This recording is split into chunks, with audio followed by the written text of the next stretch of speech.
If your EC2 instances can't resolve your internal hostnames, you've probably never touched your DHCP option set, and that's exactly why everything breaks when you add a private DNS server.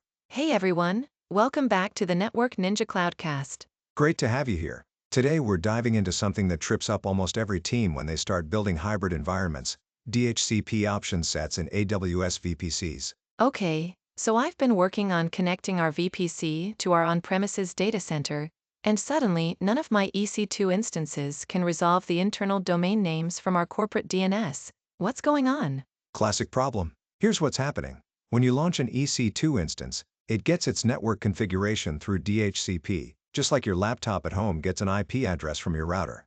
But AWS doesn't just hand out IP addresses. It also tells your instance which DNS servers to use and what domain name to append when you type a short hostname. So AWS is automatically configuring my DNS settings? Exactly. By default, every VPC comes with a DHCP options set that points your instances to the Amazon-provided DNS server at the VPC's base IP+2. So if your VPC CIDR is 10.0.0.0 out of 16, your DNS server is at 10.0.0.2. It also sets your domain name to ec2.internal for us East 1, or for other regions it follows the pattern region.compute.internal, like us west2.compute.internal or EU west1.compute.internal. That explains why my instances can resolve public domains and other EC2 instances, but not my corporate servers. Right. Think of it like moving into a new apartment building. The building gives you a directory of all the residents, but it doesn't know about your friends who live across town. If you want to find them, you need to update your address book to include their neighborhood directory too.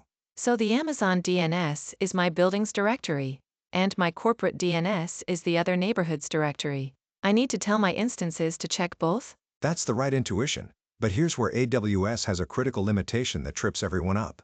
You cannot mix Amazon Providence with custom DNS servers in the same DHCP option set. It's either Amazon Providence alone, or up to 4 custom DNS server IPs, but never both together.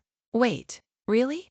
So how do I get my instances to resolve both AWS resources and my corporate domain names? This is where Route 53 resolver endpoints come in, and honestly, this is the modern, recommended approach for hybrid DNS.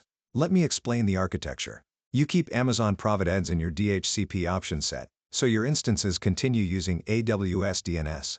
Then you create Route 53 resolver endpoints to bridge the gap. What exactly are these resolver endpoints? There are 2 types. An outbound resolver endpoint lets your EC2 instances resolve on-premises domain names. You create forwarding rules that say, hey, any query for corp.example.com should be forwarded to my corporate DNS servers. The queries go from Amazon Providence through the outbound endpoint to your on-premises DNS. So my instances still use Amazon Providence, but AWS forwards specific queries to my corporate DNS? Exactly. And if you need the reverse, where your on-premises servers need to resolve AWS private hosted zones or EC2 hostnames, you create an inbound resolver endpoint. That gives you IP addresses in your VPC that your corporate DNS can forward queries to. That's way more elegant than I expected. What if I don't want to use Route 53 resolver? Is there another option? You could set up your own DNS forwarders. For example, run bind or unbound on EC2 instances, configure them to forward queries appropriately, and then point your DHCP option set to those forwarder IPs. But honestly, Route 53 resolver is managed, highly available, and scales automatically. It's worth the small cost for most production environments. Let me make sure I understand. I can't just list my corporate DNS alongside Amazon Providence in the DHCP option set? Correct. That's the key misconception. AWS explicitly doesn't allow mixing them. If you specify Amazon Providence, that has to be the only entry. If you specify custom DNS servers, you can list up to 4 of them, and order does matter for failover. But Amazon Providence cannot be in that list alongside custom IPs. What happens if people try to work around this by just using their corporate DNS servers without Amazon Providence? That's where things break badly. Your corporate DNS servers won't be able to resolve Route 53 private hosted zones or EC2 instance hostnames unless you've specifically configured them to forward those queries to a Route 53 resolver inbound endpoint. I've seen teams spend days debugging why their private hosted zone suddenly stopped working after changing their DHCP option set. Okay, let's say I'm setting up Route 53 resolver. Walk me through the DHCP options set part. Sure. First, remember you cannot modify the default DHCP option set. You have to create a new one. In the VPC console, go to DHCP Options Sets, click Create, and you'll see 5 configurable parameters. What are those 5 parameters? First is domain name, which is the search domain appended to unqualified host names. Second is domain name servers, where you specify either Amazon Providence or up to 4 custom DNS server IP addresses. Third is NTP servers for time synchronization. Fourth is NetBIOS name servers, and fifth is NetBIOS node type, both for legacy Windows networking. For the hybrid setup with Route 53 Resolver, I'd just keep Amazon Providence in the domain name servers field? Exactly. Keep it simple. Use Amazon Providence and let Route 53 Resolver forwarding rules handle the routing to your corporate DNS. Your configuration stays clean and maintainable. What about that domain name field? Should I change that? If you want short hostnames to resolve to your corporate domain, yes. Set it to something like corp.example.com. Then when someone types ping file server, the instance automatically tries fileserver.corp.example.com. But remember, you can only specify one search domain in DHCP Options Sets. If you need multiple search domains, you'll have to configure that in the operating system directly.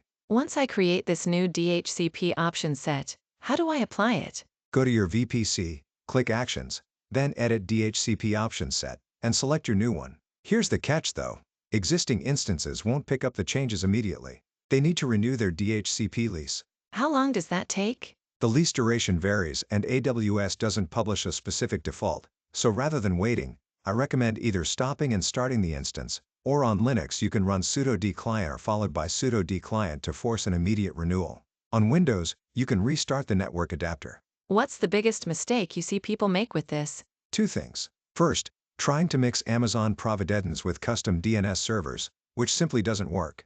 Second, putting unreachable DNS servers in the list. If your first DNS server is down or unreachable from the VPC, every DNS query has to time out before trying the next server. That means 5 to 10 second delays on every single name resolution.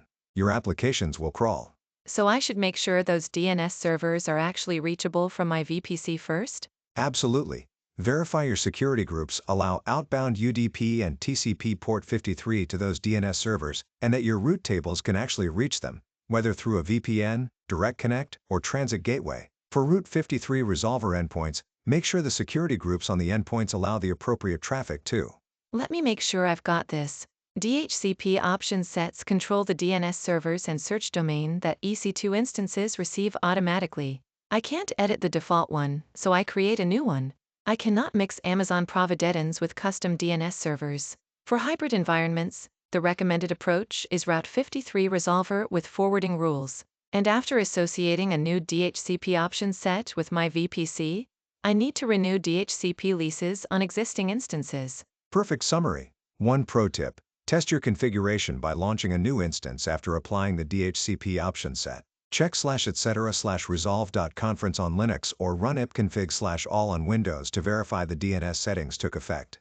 Then test resolving both AWS resources and your corporate domain names before rolling it out to production. This is super helpful. I'm going to set up Route 53 Resolver right after we wrap. That's it for today's episode. If you found this helpful, please hit that like button and subscribe to the channel. And share this with anyone building hybrid cloud environments. Thanks for watching the Network Ninja Cloudcast. See you in the next one.